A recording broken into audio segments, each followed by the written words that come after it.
that's been seeping out of the building is that they do not like the way Kyrie Irving has behaved. Now, we know now, Skip, it's a lot easier to believe what he said, considering how it ended in Cleveland, how it ended in Boston, and how it's going to end in Brooklyn. So it makes it a lot easier for you to believe that Kyrie has sometimes been less than professional. Russ, it didn't work. I don't think anybody thought it would work because you got two guys that need the ball. Kyrie Irving works better with LeBron because, why, Skip? He's a 50, 40, 90 guy. He can shoot 50% from the floor, 40% from the three, 90% from the free throw line. He can catch and shoot. He can dance with the ball. He got way better handles. He's not the facility. He's not the assist guy that Russ is. He's not going to get you the rebounds that Russ does.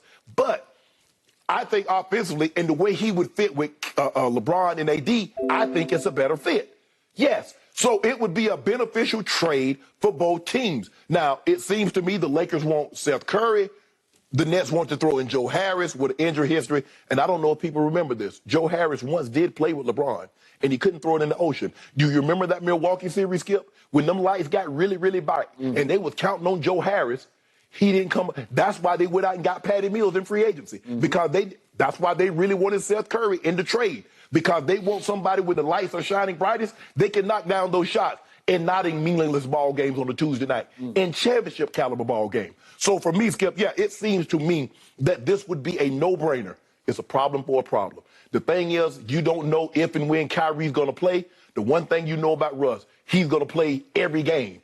I don't know if that's a good or a bad thing, but he's going to be you'll be able to count on him every single night. So it makes perfect sense to me. And LeBron James should be rooting for it. Why would he not be wanting a player like Kyrie, who he's had success with? Understands, Kyrie is very mercurial. It's very hard, Kyrie, when you're in a team setting, for the behavior. Some days you're friendly and talking, and you go weeks upon weeks without speaking to anyone. It's very difficult. But Skip, I think this would be, if there's a trade to be made, I think it's this, because I think it's a problem for a problem. And I say Shannon Sharp is speaking like a delusional Laker fan. This is an insane question because it's an insane concept to me. Why in the name of Kevin Durant would anybody in the NBA want Russell Westbrook right now? Why would anybody, unless you're my Spurs, who apparently are just cratering. They just want to start completely over. Unless you just want the expiring 47 point, whatever it is, $4 million, point one or whatever it is. Okay, well, let's call it $47 million expiring contract. That is the only reason to acquire him, because he can't play. Period. Can't play, Skip, period. Skip, he can play, Skip. No, he just can't play in the situation that he's currently in. Sorry. He needs, can't play. You're right. With your Spurs, with a team that there's no expectations, and he can go play like he did at OKC and Washington, you're absolutely right. You watch what he does with a team like that. Put him on a team like Orlando. Put him on a team where there's no expectations, and we're not going to have a highlight blooper of him turning the ball over 7 times. And watch what he does. Watch what he does? Yes. Are you kidding me? I watched what he did. I used to watch what he did in Oklahoma City, and I would think that was a disaster for Kevin Durant, which is why I always defended Kevin till he started criticizing me for defending him against Russ. That's a whole nother issue. My point is, if anybody watched the Lakers like we watched the Lakers last year, you saw a guy who can't play. You saw a guy who was last in the whole NBA in three-point shooting percentage. He finished dead last at 29.8%. You saw a guy who was 4th worst in the whole NBA in free throw shooting percentage, 66.7. That's even worse, way worse than LeBron. And you saw a guy who, until the last 3 games when he sat for the first time all year, he took 1 game off because he pouted 1 game, but he took the last 3 games off. Those were the 3 games in which Trae Young managed to catch and pass him in overall turnovers. Right. So he led the league in turnovers for all but the last 3 games of the year. Right. You agreed, worst hands you've ever seen on any point guard ever.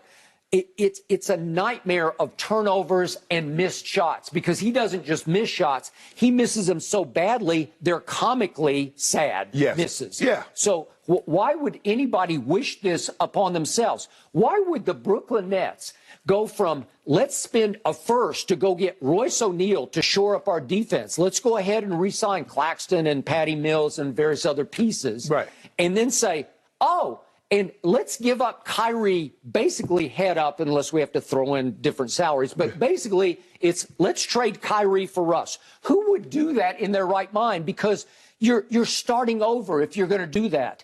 If Kevin is gone, the problem with trading Kevin Durant is there's no way you get Kevin Durant back for Kevin Durant. No. You can get all these players. Even if you do your pie in the sky Golden State, you know, you can get Jordan Poole and Wiggins and Kuminga and Wiseman, and you can get all those guys, and you still don't have Kevin Durant. True. I'm sorry. True. But that's what happens when you lose a guy like that, Skip. You never get equal value. Okay, so if you do that trade and you get all those guys, and then you say, and let's get Russell Westbrook, and we'll insert him at point guard with Jordan Poole and Kuminga and Wiggins and Wiseman. That'll be our starting lineup. They'll be terrible because Russ will be terrible. Nobody wants this. It's horrendous unless my Spurs, who are just completely tanking next year, say we need the expiring contract, because it appears that they're hunkering down, trying to get through next year. They just gave up we're going to talk about this in a few minutes. They just gave up their best player, DeJounte Murray. They gave him away basically for future firsts. They gave him away. Who they look like they're going to waive. They'll just waive him because it's a salary dump, okay? And what are they trying to do? They're hoping to hit the lottery next year because there's that French kid who's like 7'2", and maybe he'll change the world. Right. I don't know, but that's what they're doing. They're the only team where I could say, oh, I get that.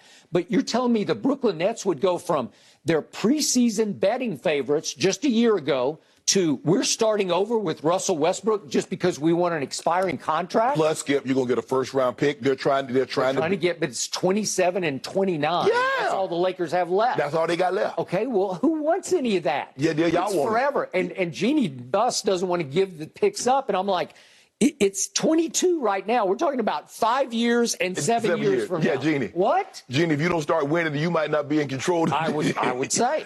So to me, I have no idea why the Nets would do this. The Nets are going to go from first to worst. That's where we're angling. Skip, well, you know, that's what happens, Skip. You lose a guy like Kevin Durant for the most of the time, unless you have, I mean, when he left OKC, it took Russ having a historic season to get them, the 4th seed or the 5th seed, and he was, 31, 11, and 12, or 31, 12, and 10 as far as a triple-double. So when you lose a guy like Kevin Durant, if you lose a guy like Kyrie, Skip, what the hell you think is going to happen? Ben Simmons is not going to get you to the playoffs.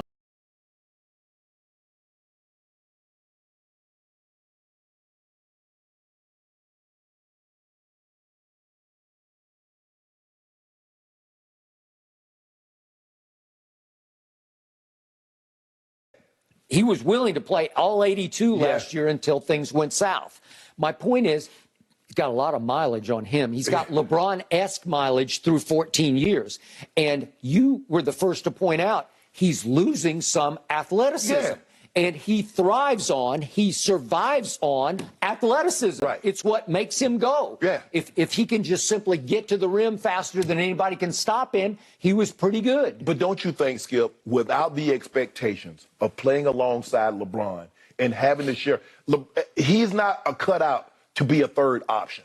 And somehow, I don't know what he thought he was going to get into, Skip, coming to the Lakers, where he thought he was going to be the first or second option. He had to have known that LeBron, AD, 1-2, 2-1, whichever one. I got it. What was he thinking, Skip? I don't know what LeBron was thinking to think that it would work, because even you said, no, LeBron. No. And here we went. And now you're stuck. LeBron. No, we ain't stuck. We got to get off it, Skip. Okay, you see the rumbling. You hear the rumblings out there. It's just delusional. You don't want us to get rid of him. Okay. You want us to suffer. Okay, I don't want you to suffer. And now let's flip it around. What does Kyrie have left? He's got a lot left. Again, he's a goofy kid sometimes. Yeah. He goes way over here and way over here, and I'm never sure about his passion or his commitment or his priorities.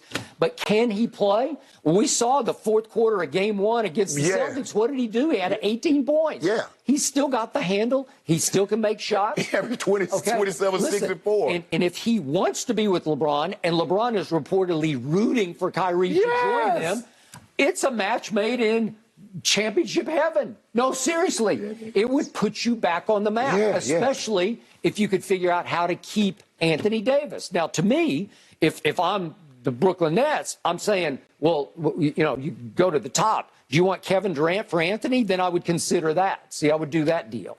But you already said Kevin Durant doesn't want to play with LeBron. He doesn't want to go there. Okay, so. Okay, I'm just saying. Yeah. And oh, the Lakers would do that deal. Okay, then secondarily. But it'd be over. That wouldn't be fair. Would the Lakers send Anthony Davis for Kyrie? I don't think they would. No. All right, but if they could somehow finagle the Brooklyn Nets into just capsizing and saying, yeah, here, we'll give you basically Russ straight up, you know, for, Kyrie straight up for Russell Westbrook. Well, then, if you could have Kyrie and LeBron and AD, now you're back in business. Absolutely. Skip, I just think the thing is, look, I don't know if Brooklyn is going to be as accommodating to Kyrie and where his destination needs to be as opposed to Kevin Durant. Now, it seems to me that, like the reports came out, that they're working with Kevin's representative, Rich Kleiman, to get him to his preferred destination. I'm not necessarily sure they're working with Kyrie, his dad, his mother-in-law, or whomever his representatives are, like they're diligently working with Kevin Durant to get him to his ultimate destination. The point is, I don't think the Brooklyn Nets are in business to win championships for the Lakers. Right? Here's the thing, Skip. You got to move Kyrie because he's going to walk out the door next year for nothing.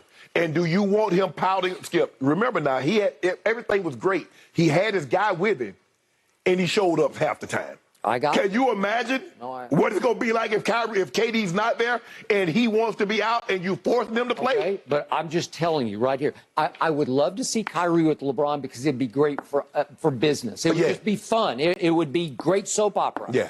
But are you telling me that the Nets can't get more than Russell Westbrook back for Kyrie? Because they can get way more. Skip, given what we've seen over Kyrie and the Cleveland situation, the Boston situation, and how it played out publicly this year, Skip, they're not lining up, Skip. He can play if he wants to. Yes. Okay. But when does he want to? I don't know. Who knows? There's nobody knows. See, that's the thing. The team's like, I'm not going to get in business with that. It is a very good question indeed. I know this. Josiah, Sean Marks, no holiday for them. Their phones are lighting up all day. All right.